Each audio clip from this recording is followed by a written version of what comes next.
Parents evicted my sister for their swinger partners, now they're bringing them on our first family vacation, and we're all frustrated. My parents are swingers.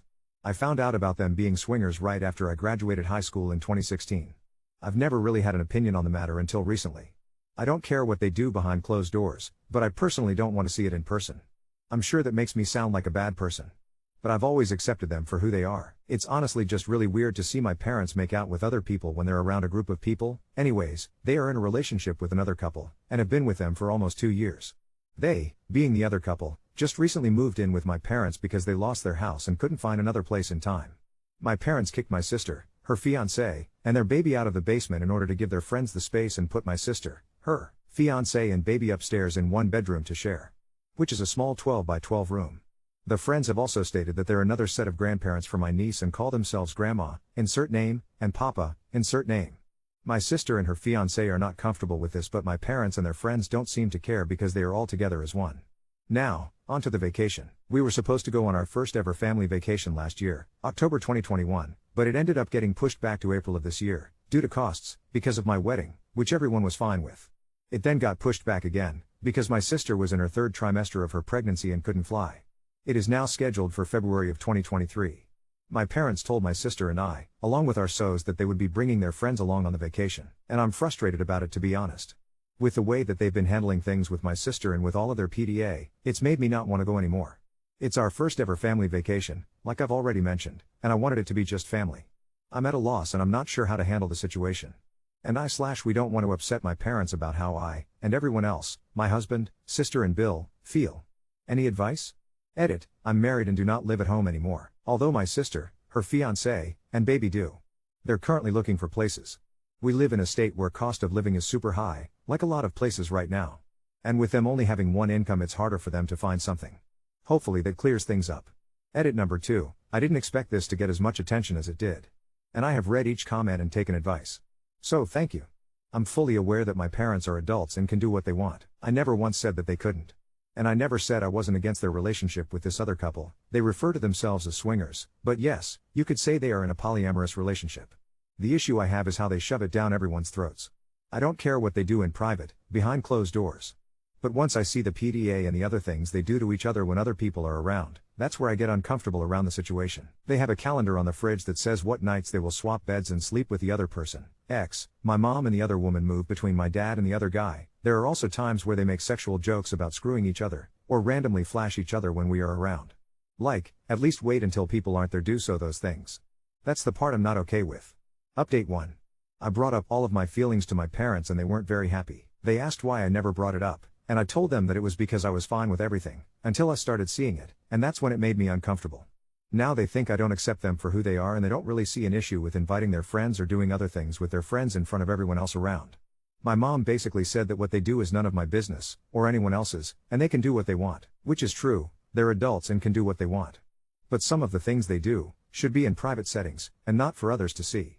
They also consider their girlfriend and boyfriend to be family, again, which is fine, I know many people do, and since it's a family vacation, so they're still inviting them, regardless of how everyone feels about it. I just want to be with my parents for once without their friends being there, and having them be all over each other. They also see no issue with their friends calling themselves grandparents to my niece. I got upset and told them my husband and I would not be attending the vacation and they could take someone else. And until they understand where I'm coming from, I would not be going around. So for the time being, my parents are being cut off. I'm very sad about the outcome, and it makes me sad that they would choose their friends over their own child. But to each their own, I guess. Update 2. I cut my parents out of my life and now my dad might be dying. What to do? Hi everyone. I just came here for advice maybe? I don't really know. I just needed a place to talk about this. There's a ton of backstory, so I'll try to explain it as much as I can, and hopefully it doesn't get too confusing. I also have another post regarding the subject from a couple of years ago, so maybe this is also kind of an update post. My parents are in an open/polyamorous marriage. They started out as swingers when I was 7, and a few years ago they met another couple and decided to just be with them, which is fine. I am happy that they are happy. However, when the other couple, we will call them D&T, came into my parents' life, my parents changed. They became very toxic/controlling and just all around not fun to be around. They don't take anyone's feelings into consideration and force their other partners into our lives, which over the last couple years, I have decided I don't want to be around D&T. On multiple occasions, they were all inappropriate in front of us, my sister/her family and my husband and I, and it was just really uncomfortable in a lot of ways. My parents, kicked my sister and her family out of their basement apartment and moved them to a small bedroom upstairs in their house, so they could move their other partners into their house. My niece was also only 2 months at this time. From there, things have just gotten worse. D&T refer to themselves as my second parents and as grandparents to my son and my niece. Which I have asked them not to do, since I barely know them. My parents have chosen their other partners over my sister/her family, and myself and my family many times. My sister had to move emergently last year and my sister asked my mom if she could watch my niece since it was raining/snowing outside. And my mom said no because they were going to spend the night playing Mario Kart and didn't want distractions. When I told them I was pregnant, the very first thing my dad said to me was, "Can we tell D&T?" And I said no. After my son was born, I went to my parents' house for a short 30-minute visit, and as soon as I got there my dad texted D to tell her I was there. So she and T came upstairs. My mom was holding my baby, 8 weeks at the time, and when D&T came up, she handed my son to D without asking me. I was so upset. I want to clarify, I would have been upset if anyone just handed my baby to someone without asking me. I wasn't upset just because of the person. You should never hold a baby without permission from the parent. I had a very intimate religious ceremony, similar to a christening, where we only wanted family and our close friends. I invited my parents, and they asked if they could bring D&T and I said no because it was for family and close friends. So they decided not to come. They decided not to come to a family event because I didn't want their other partners there, which they consider family and I do not, which I have clearly tried telling them over years of them being with D&T, because this event was for my son. I decided they weren't going to pull any more stunts. They weren't going to choose them over me and my family anymore. So, I cut them out. I told them that I'm happy that they're happy, and because I know they love them, I wasn't going to make them choose between us. I told them I wasn't done being hurt and I needed time away from them. I haven't seen or spoken to my parents since April of 2024. I have tried telling my parents about my boundaries many times, but they don't listen and they just want us all to be one big happy family. Which my sister and I, and our partners, don't want. We both just want to be around our parents. Anyways, I got a text from my mom yesterday, saying my dad was just diagnosed with heart failure, and I have so many emotions. I'm angry, and I am also sad. My heart hurts. I don't know what to do. Part of me wants a better relationship with my parents, as long as my boundaries are followed, but another part of me has never been happier/felt more at peace these last 9 months. I just don't want to have my dad pass and regret not letting him have a relationship with myself or my son. I just hate getting hurt by my parents all the time. I am in therapy and have been working through everything for a while, but it's still so hard. Update 3. So, after my mom texted me about my dad being diagnosed with heart failure, I just sat in the quiet for what felt like hours. Even though we've been no contact, it still hit me like a truck, that this might really be the end, and there's no later to fix things if I keep waiting. After a long talk with my husband, and a short, teary call with my sister, we agreed we'd go visit, just us, no kids, for now. We decided in advance that if D&T tried anything, we would just leave. We rehearsed possible boundaries for what we would and wouldn't discuss, and I wrote down exactly what I wanted to say to my dad in case I froze up in person. The next day, I texted my mom back. I told her I was sorry to hear about Dad, and that my sister and I would come for a brief visit the following afternoon. She texted back almost immediately, "That would mean the world to us. D&T are here but we'll give you privacy." So, we arrived the next afternoon, nerves shot, palms sweating. It felt surreal walking up their porch again after so many months. The house was different. There were 4 pairs of shoes at the door, their calendar was tidier, less brazen notes about fun nights, but it was obvious D&T were still integrated fully into every part of their life. My dad was sitting on the couch, looking shockingly frail, bags under his eyes that had seemed to appear overnight, skin paler than I remembered. For the first 10 minutes, things were actually okay. We talked about trivial stuff, the weather, the dog, how my dad's feeling physically. Then D&T emerged to say hi. I braced myself, but they genuinely just hugged us, offered tea, and, to my surprise, excused themselves to the backyard with an awkward "we know you all need some private time. We'll just be outside." That gesture, the first time since they entered our family orbit that I saw them not bulldoze boundaries, caught me off guard. My mom even gave me an awkward little smile, like she knew what I was thinking. After that, I finally got to have the conversation I'd been dying for with my parents. I told them that I loved them, but that our relationship had really been suffering because I felt my boundaries were never respected. I told them I didn't want D&T out of their lives, but I needed time with just them, as my parents, sometimes. I read my notes. I fumbled through tears. My sister broke down completely and just said, "I miss you both, but this has all gotten so hard." It was tense. My mom got defensive, saying again how D&T are just family now. My dad, to my surprise, finally spoke up, quietly, and in a way that felt more vulnerable than I can ever remember. He said, "I'm sorry we weren't listening. I think, maybe, I wanted our new life so much I stopped paying attention to what you kids needed from us. That's my regret." It was the first real olive branch I'd had from either parent in years. My mom sat there quietly, and I could tell she was processing. I told her gently, "I want to try again. I want you to have happiness, but I need you to see me, too. Can we try this differently? We ended up sitting there for 3 hours, talking honestly about what hurt, about what felt hopeful, about the possibility of compromise. I was honest that I still feel anxious about the future, that every step forward is only going to work if everybody respects limits. My mom swore that she would make an effort going forward. She even apologized for the christening event and for handing my infant to Dee without asking. I actually cried. Not out of relief, but from the simple shock of being heard. D&T came in only as we were getting up to leave. This is where, honestly, I expected some sort of drama, because old patterns die hard. Instead, Dee looked at my sister and me, and in maybe the weirdest, most honest moment of the day, simply said, "We never wanted to make things harder for your family. We're backing off whenever you need. Just let us know. We want to do better, too."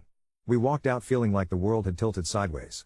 My sister and I stood together for a long time outside, not sure what had just happened, not sure it would last, but knowing that something fundamental had changed, at least for now. That was a week ago. Since then, Mom has texted 3 times, all just to check in, no mention of D&T. Dad texted once, too, a photo of him and the dog, with a short "love you."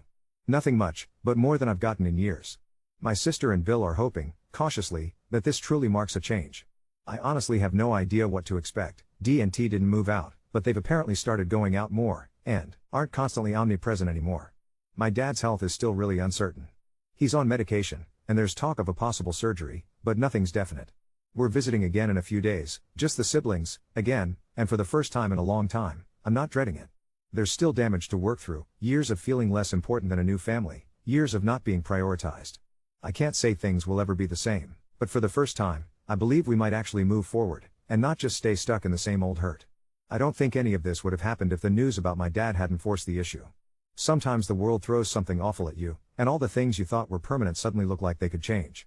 Maybe not easily, or perfectly, but at least for now, it feels like my parents are finally seeing me, not just the family they wish we could be. Update 4: It's been 3 weeks since that first visit, and honestly, I barely recognize my life anymore. I've felt everything: optimism, grief, wariness, and sometimes, randomly, pure, giddy relief. Somehow, we've all found ourselves moving through this bizarre late-stage family adolescence together, reinventing what counts as progress while my dad's health looms over every interaction. Right after our second siblings-only visit, my mom sent a group text: "Let's have a Sunday dinner, just immediate family, your call on the guest list. If you're comfortable, D&T can come after dessert."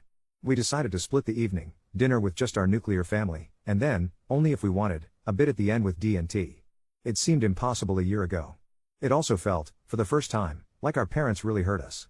Sunday came, and even as we pulled into my parents' driveway, my stomach was in knots. My sister, Bill, and niece had gotten a little apartment last month, so this was the first time in ages we weren't all arriving from under the same roof. The kitchen smelled like garlic bread, and my dad, substantially thinner now, but actually smiling, was bustling around in an apron, proudly refusing to let anyone help. We fell into old rhythms. My mom and Bill squabbled about board games. My sister and I dug through old photos in a battered shoebox. For a couple of hours, it was as close to normal as we've had since normal stopped making sense.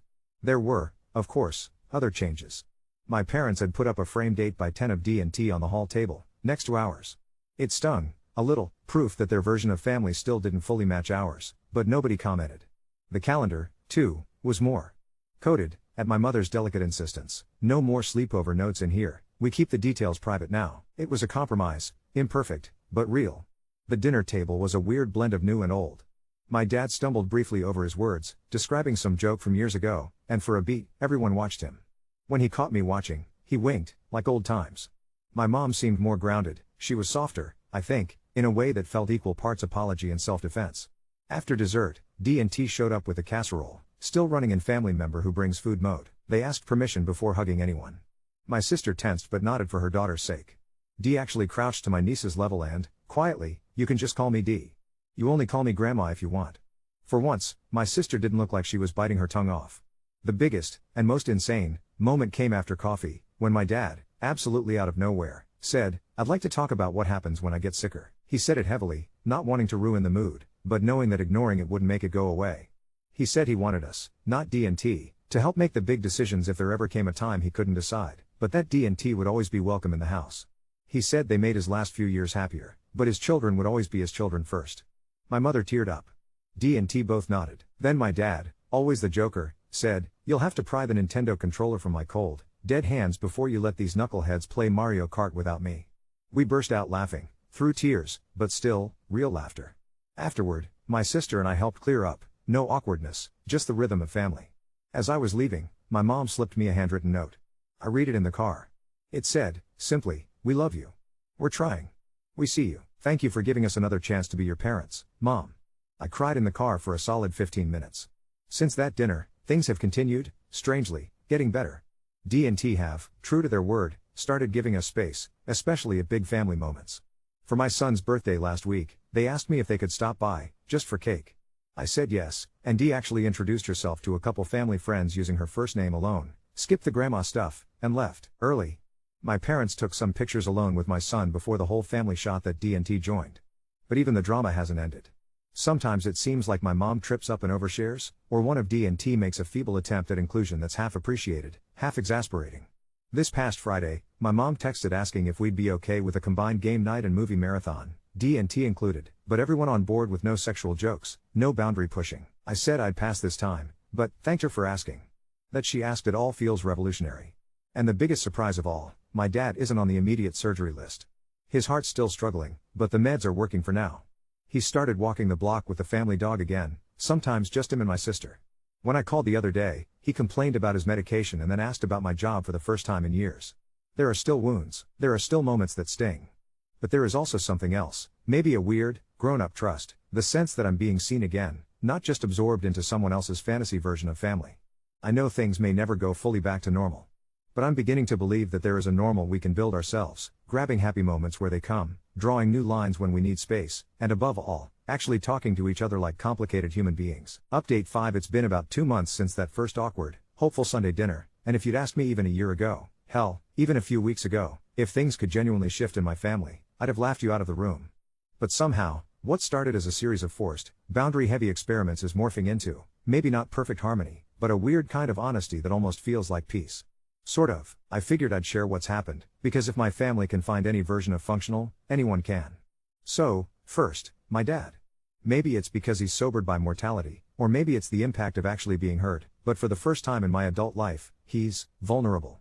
Not just about the hard stuff, although he's more open now about being scared, about how tired he feels, about what he needs from us, but about life. Our last phone call, he told me he regrets ever letting family become such a complicated negotiation. I was trying to fill the house with joy, he said, and I forgot a house has walls for a reason. Folks need doors they can close. It sounds so simple, but for him? Monumental. Plus, after years of dodging, he finally sat down with my sister and me to talk medical directives, with D&T present, yes, but as witnesses, not stakeholders. He asked my sister and me to be his health proxies. In case anyone doubts whether boundaries can shift late in life, my parents, signed legal papers that literally state who gets priority if, God forbid, the worst happens. It was emotional and awkward, but it was clear my dad meant what he said about us being his kids first. On that note, my sister and I are talking again, daily. It took this whole mess to dismantle the years of us shouldering resentment and feeling orphaned by our open-door parents. She and her fiancé even called me after a random Thursday dinner to say they'd left early because things got a bit weird, but my mom texted to apologize before they even mentioned it. That alone feels like a minor miracle. My mother is finally, actively, catching herself when old habits slip through. Now, D&T. I've gone from resenting their omnipresence to seeing them as, well, just two more complicated adults, with their own weirdness and boundaries. They sometimes overcorrect and disappear entirely, and I can tell it makes my mom a bit sad. But Dee, the grandma one, apologized again, this time one-on-one, about overstepping. She said, "We got so excited to be included, we forgot you all didn't ask for extra parents." She offered to step back from holidays altogether, but I told her honestly, if she can just chill and not force a role, I'll happily work on having her there as herself, not as some wedding crasher grandparent. The wildest event, I genuinely can't make up how bizarre this was, happened 2 weekends ago. It was my dad's birthday. My parents wanted to keep it small, yet the definition of small celebration seems to have warped in their brains. So there we were, me, my husband, my sister/her fiancé and niece, my parents, D&T, my ancient Uncle Mike, who, it turns out, is mostly deaf and totally unbothered by everything, my parents' neighbors, and, this is brand new, a couple my parents met at their book club, who are just friends, not special friends. There were party hats. There was a sparkly level up banner, as if my dad was turning 6, not 62. But here's where it gets unreal. Right before we all ate, my dad announced that he wanted to do family acknowledgements. He went around the table, thanking Uncle Mike for the ridiculous Christmas sweaters he always sends, thanking the neighbors for bringing soup when he got out of the hospital, thanking D&T for being part of this season, and then, when he got to us, he just got quiet for a second. He thanked me for showing up, and not giving up when it would have been easier. Thanked my husband for loving our daughter even when we make it difficult. Thanked my sister for making him a granddad, twice, and then, with this shy smile, said, I hope we can make the years left count, in the way that works for you, not just the way that works for us. Nobody threw a tantrum. Nobody made a speech about one big family. D&T just raised their glasses. My mom actually cried, and let my dad put his arm around her without turning it into a performance. After dinner, while the rest of the party moved outside for cake, D came quietly to me and offered me keys. Literal spare keys to the house, with a note, you can visit any time, even if we aren't here. This is your home too, not just ours. I haven't decided if I'll ever use them, but the gesture floored me. It wasn't about control, but about belonging. Maybe the craziest development of all. Next month, my parents are traveling, for the first time without D&T since they became a foursome. Just the two of them. They've been working with a couples therapist, sentence I never, ever thought I'd write, and apparently it was the therapist's idea. My mom says they want to find themselves as themselves, then bring the best parts home. Will the balance last forever? I doubt it. But, all of this would have sounded impossible less than a year ago. There are still awkward moments, old habits cropping up, little wounds that flare when someone accidentally calls D grandma and my niece looks uncomfortable, or when my mom slips up and offers to bring D&T to just a quick lunch. But we say no, and she listens. That's more than I thought we'd get. And I'm learning, finally, to not always brace for the worst. My therapist calls it anticipatory grief, expecting disaster before it hits, so you're never surprised. But maybe we've survived enough disasters that the ordinary weirdness of my family is just life, not a tragedy. So I keep showing up, at balmy Sunday dinners, at the occasional hospital appointment, at birthday parties and impromptu backyard fire pits, sometimes texting my mother when she gets it right and sometimes when she doesn't. If I had to sum it up, my parents are still poly, D&T are still in the picture, and my family is still so far from sitcom normal it's laughable. But I'm not waiting for normal. I have boundaries, and for the first time in years, my parents are actually willing to keep them. My dad's health is fragile, my childhood hurts are real, and love, whatever the shape it takes in this house, is slowly starting to mean less pain and more actual choice. For maybe the first time ever, I can say, I'm hopeful. And that's enough. Update 6. Well, if you told me last year that the entire shape of my family would keep mutating, sometimes for the better, sometimes straight into surrealist territory, I would have assumed I was being pranked. A few times over these last weeks, I've actually started to feel, dare I say, well-adjusted. So obviously, the universe decided it was time to shake things up again. It started innocuously, a text from my mom, still overusing emojis, still not quite sure which ones fit the mood. Big news, hope you can all come by Sat. At this point, I'm practiced at keeping my expectations low and my car keys handy for any family quick escapes. On Saturday, my husband, my sister/her family, and I all showed up, no kids this time. I was half expecting some kind of awkward hey, we're all moving to a commune announcement. Instead, we found the house, strangely empty. No D&T, no extra shoes at the mat, and, weirdest of all, the blended family photo collage in the hallway had been rearranged again. Only my parents, my sister and me, and our families. I don't know whether I felt relief or dread. Turns out, D&T had moved out. Not for any dramatic reason. D's elderly mother took a bad fall, and they needed to be closer to her to help with caregiving. My mom delivered this, eyes suspiciously bright, like she was bracing for our true feelings. She tried to phrase it lightly, just temporary. At least that's what they say, but I saw my dad's hands clenching at his mug. My sister and I just sat there, dazed, and, this is a first, my mom actually waited for our reaction instead of trying to fill the silence. It's hard to explain the mess of feelings. In theory, this was all we ever asked for, our parents back, space to be just a family of origin again. But real life is never just the absence of a problem, it's what fills in the spaces left behind. My dad, truthfully, looks older and more fragile than ever. There's an echo in the house now, he even admitted, it's quieter, but not always in a good way. But then, my mom floored us. We're taking our trip early. Just the two of us, and when we get back, we want to redo the living room. She handed us a catalog, no joke, the first one I've seen since finishing high school, asking our opinions on paint colors and bookcases. We want to make it ours again, but also. Her voice got soft. If you or your sister ever want to stay here, or if the grandkids sleep over, it should feel like your place, too. I think my heart actually broke and stitched back up all at once. That whole evening, we ended up wrapped in this weird nostalgia, playing board games, flipping through old family albums, my mom making horrifically strong cocoa just like she did when we were kids. My dad, 3 games deep into Scrabble, completely blanked on a word but kept going anyway, determined to win something by myself again. When he and my husband beat my sister and me, he actually fist pumped. I swear we haven't just been the 4 of us around their table in a decade, but here's the part where my family finds a new way to be complicated. Halfway through dessert, my mom got up and said, we know we didn't do everything right. When D&T come back, things need to be rebalanced again, we're going to ask you first. We want this house to be your home, too, always. She looked at my sister and me, shaking a little. I'm afraid we'll mess up. But I want to be allowed to try. And the truly wild bit, my sister reached over and squeezed Mom's hand, and for the first time since all this began, nobody started crying. We all just sat with it. And somehow, it felt okay. Afterwards, we went outside while my dad tried firing up the old grill. It sputtered, predictably, because apparently grills die right after you emotionally prepare dinner. We talked about nothing, summer plans, that maybe we'll host a family barbecue, just us this time, and my husband very dryly suggested buying a family karaoke machine, that way, only we have to suffer, not the neighbors. When dusk crept in, I realized how, unpressured, everything felt. No one over-explained. No one guilted, no one demanded. My family just existed. We laughed about the terrible paint color my mom picked for the bathroom in 2002. We debated the best ice cream flavor. For 3 hours, the world shrunk down to something I actually wanted to hold again. And it's not like D&T disappeared. They text, they call. Dee sent a huge care package for my son's birthday, separately, gently, and asked me if it was okay to visit sometime before popping over. When I said not just yet, she replied, of course. Doors open, only if you want it. Love from us both. For the first time ever, the pressure to family has shifted into your pace, your invite. I can live with that. My mom quietly asked us if maybe someday we'd join them, and D&T, for dinner in the future. Not a demand, but a genuine request. How you want this to go is what matters. And then one last, completely unexpected turn. My dad's most recent heart tests were, not worse, and maybe just a smidge better. Enough that his doctor smiled.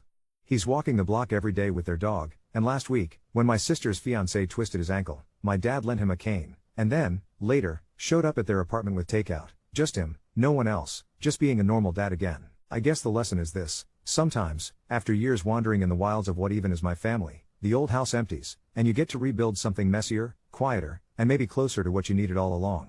My parents still aren't simple. The wounds aren't gone, and everyone still has a habit of saying the wrong thing once or twice. There are still big logistical questions for whenever D&T come back, or if my dad takes a turn for the worse, or if my mom decides to host a poly potluck. She's threatening, but I think she's kidding. I hope. But something real has shifted. For now, family nights feel less like battlefields and more like, can we just be here, flawed and ridiculous, for one another? And honestly, for the first time since I can remember, the answer feels like yes. I don't know what will happen next. Maybe D&T move back in, maybe my parents find a way to live in balance, maybe my dad's health holds steady, maybe it breaks my heart again. But I'm not bracing for disaster, for once. I'm just showing up, to mismatched dinners, awkward paint samples, and all, to see what comes next. If that's not a win, in this family, I don't know what is.